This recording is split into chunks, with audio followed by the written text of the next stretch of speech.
Stiamo trasmettendo da www.letteralmente.info. Ricetta del cuore: melanzane allo yogurt.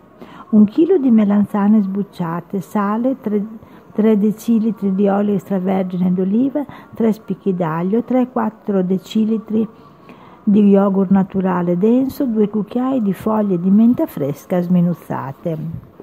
Anzitutto lavate e sbucciate le melanzane, tagliatele a fette di circa 1 centimetro di spessore, cospargetele di sale e lasciatele riposare per circa un quarto d'ora, pressate da un peso. Trascorso il tempo previsto, asciugatele con un canovaccio pulito e poche alla volta. Friggetele nell'olio a fuoco medio per una decina di minuti o sinché siano dorate e tenere.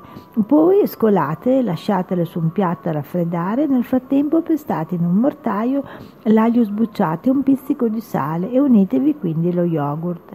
Quando le melanzane sono raffreddate, versatevi sopra la salsa allo yogurt, spolverate con le foglie di menta sminuzzate e portate in tavola.